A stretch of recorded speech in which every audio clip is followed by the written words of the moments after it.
So guys, ये है Yamaha XSR155, one of the most awaited bike for Indian market and for us. बहुत जन इसके लिए बहुत ही इंतजार कर रहे हैं कि ये कब लॉन्च होगा इंडियन मार्केट में और कब हम इसको खरीद पाएंगे या फिर चला पाएंगे। तो इसका जो हाइड्रोल लेवल है वो एक एक करके हम बताते हैं। इसका जो इंजन है वो same 155 CC liquid cooled fuel injected और VVA टेक्नोलॉजी का इसमें उपयोग किया गया है। तो सेम इंजन R1553 या फिर MT15 में यूज किया गया है।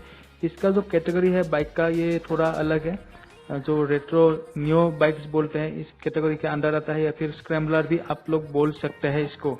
तो इंडियन मार्केट में स्क्रैम्बलर का इतना पॉपुलैरिटी नहीं है, बहुत हाई एंड स्क्रैम्बलर है दुकाटी की तरफ से, BMW की तरफ से।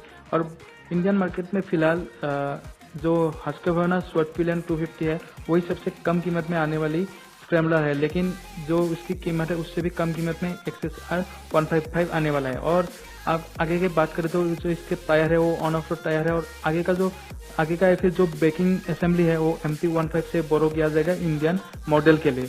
तो बाकी सेम वही इंजन है 155 का, और ग्राउंड क्लियरेंस का अभी फॉर इंडियन मार्केट अभी तक कुछ फिगर आया नहीं है, लेकिन थोड़ा सा इसका MT15 से ज़्यादा होना चाहिए ground clearance, because it's a scrambler bike. और इसका जो मफलर है वो थोड़ा अलग लग रहा है, और इसका जो लुक है वो थोड़ा रेट्रो दिखाने के लिए ये थोड़ा शेड वगैरह किया गया है। और पीछे का सेक्शन अगर देखोगे तो इसका जो इंडियन मार्केट में ऐसा होगा कि इसका स्विंग आर्म जो है वो नॉर्मल स्विंग आर्म या फिर बॉक्स सेक्शन स्विंग आर्म आने वाला है। इस स्विंग आर्म नहीं आएगा for obvious reason, price cut करना पड़ेगा। और आगे का जो सस्पेंशन है upside down for international model, और इंडियन मार्केट के लिए ये सिर्फ कन्वेंशनल जो फोर्क रहता है टेलीस्कोपिक फोर्क वही आने वाला है। और XSR का ब्रांडिंग आप लोग देख सकते हो। इसका जो आप लोग ये सीट देख रहे हो काफी कमाल का कलर कॉम्बिनेशन के साथ आता है। पीछे का जो बैकलाइट देखोगे तो वो रेट्रो टाइप का, लेकिन नया टेक्नोलॉजी यानी LED लाइट के साथ आएगा, तो LED बल्ब के साथ वो काफी अच्छा दिख रहा है। और इसका जो कलर कॉम्बिनेशन है सीट का क्या ही बोले, मतलब एक नया रेट्रो टाइप का लुक्स इस ब्राउन कलर में आ चुका है। और इसका जो टैंक का फ्यूल टैंक कैपेसिटी है वो करीब 10 लीटर के आसपास है। और आप इंजन के बारे में फिर से अगर बोलेंगे तो अराउंड 18 to 19 bhp के साथ आसपास ये प्रोड्यूस करेगा, और 40 न्यूटन मीटर के आसपास ये जो टॉर्क है वो जनरेट करेगा।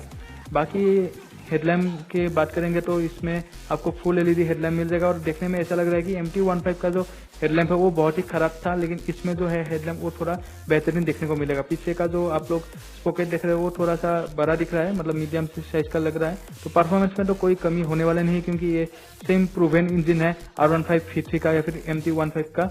तो बाकी वही है, और आप लोग तो ऑब्वियसली ये जो एग्जॉस्ट है उसको तो एंजॉय कर ही चुके हो। अभी बात करते हैं डिजिटल कंसोल की। राउंड डिजिटल कंसोल के साथ आता है, दिखने में ऐसा लग रहा है कि हस्कवर्ना का जो कंसोल है वो उसका ही तरह लग रहा है। और इसका जो आप किल स्विच वगैरह देख रहे हो फिर स्टार्टर बटन एक ही साथ सुपर बाइक की तरह ही आता है।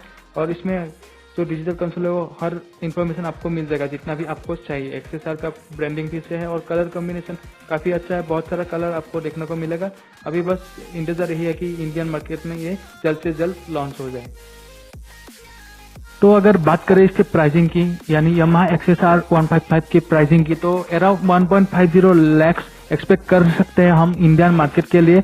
और इसका जो प्राइसिंग डिफरेंट होगा MT15 से वो करीब 10,000 रुपीज के आसपास होने का चांसेस है, क्योंकि फॉर ऑब्वियस रीजन इसका जो डिजाइन है वो है एक रेट्रो न्यू मोटरसाइकिल, और इसका जो इक्विपमेंट लेवल है वो थोड़ा सा एक्सपेंसिव है, तो प्रीमियम किस्म का है। तो इसके लिए 10,000 का रुपीज का जो प्राइस बम्प है वो होने का चांसेस है। तो इसका डायरेक्ट कॉम्पिटिशन तो वैसे कोई नहीं है, लेकिन रॉयल एनफील्ड के या फिर जावा के बाइक्स के साथ ये कंपेयर हो सकता है, या फिर जो हस्कवर्ना स्वर्टपिलन 250 है उसके साथ भी कंपेयर हो सकता है, लेकिन वो भी एक्सपेंसिव बाइक है इनके कंपेरिजन में। तो बस अभी के लिए इतना ही। फिर से आप लोगों के साथ एक नया औसम वाले वीडियो के साथ मैं पलासरी आपके सामने हाजिर होऊंगा, लेकिन तब तक के लिए मेरे चैनल को सब्सक्राइब करना ना भूले, घंटे को भी साथ में बजा दीजिए ताकि आपके पास जल्द से जल्द नोटिफिकेशन आ जाए। और कमेंट सेक्शन में आप ये बोल दीजिए कि ये बाइक आप लोग कैसा लगा, और इसका जो प्राइसिंग है वो जस्टिफाई करता है कि नहीं इस बाइक को। और अगर आपके पास इतना बजट होता है क्या आप इस बाइक को लेने के लिए इच्छुक होंगे, तो ये भी कमेंट सेक्शन में बोल दीजिए। तो अभी के लिए मैं पलासरी आप सभी लोगों से विदा लेता हूँ। बाय बाय, नमस्कार, टेक केयर।